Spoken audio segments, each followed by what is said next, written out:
हरे कृष्ण। आज की कथा में आप सभी भक्तों का हार्दिक स्वागत है। भगवान श्री कृष्ण और राधा रानी की कृपा सदैव आप और आपके परिवार पर बनी रहे। दोस्तों, आज मार्गशीर्ष मास के कृष्ण पक्ष की एकादशी उत्पन्ना एकादशी है। इस पावन अवसर पर आप सभी को शुभकामनाएं। यदि आप व्रत की कथा, पूजा विधि और शुभ मुहूर्त की जानकारी चाहते हैं तो हमारे चैनल पर वीडियो अपलोड हो चुकी है, अवश्य देखें। अब आप सुनेंगे मार्गशीर्ष मास की कथा का 11वां अध्याय। जो भक्त पिछले अध्याय नहीं सुन सके हैं उनसे निवेदन है कि इस कथा के बाद उन्हें भी अवश्य सुनें। श्री बिहारी जी के चरणों का ध्यान करते हुए आज की पवित्र कथा का श्रवण आरंभ करें। आज की कथा एक सच्ची घटना पर आधारित है जो बांके बिहारी जी से संबंधित है। मथुरा के पास एक गांव में एक छोटी लड़की रहती थी। वृंदावन के नजदीक होने के कारण वहां से लोग अक्सर ठाकुर जी के दर्शन को जाते थे। जब वो लड़की 5 वर्ष की हुई तो उसके घरवाले बांके बिहारी जी के दर्शन के लिए जा रहे थे। उसने भी जाने की इच्छा जताई, लेकिन पिताजी ने कहा कि वो अभी बहुत छोटी है।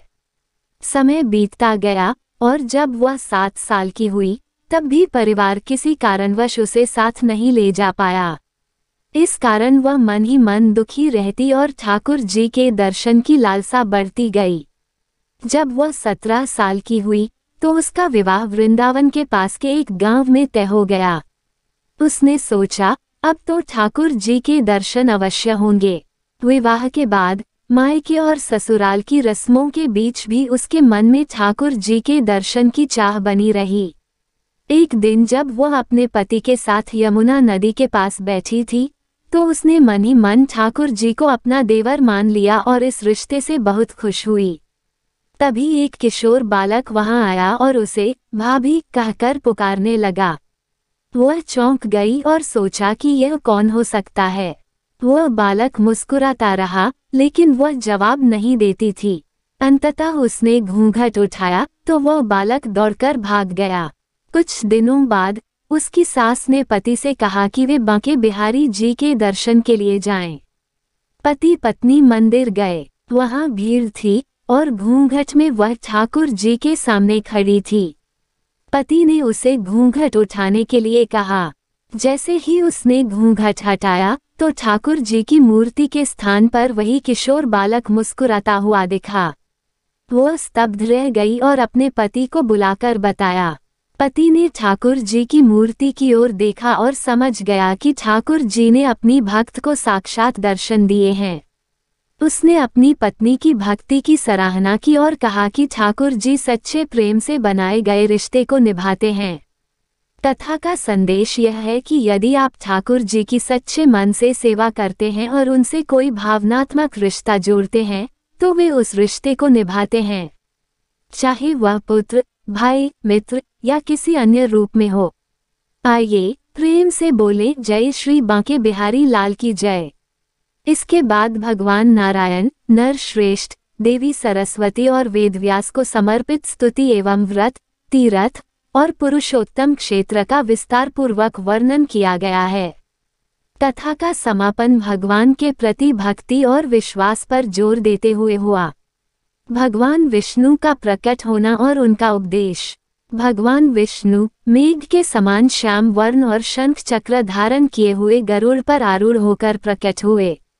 उन्होंने ब्रह्मा जी से कहा, हे ब्रह्मन, जो कार्य तुमने मेरे लिए सोचा है वो कठिन प्रतीत होता है।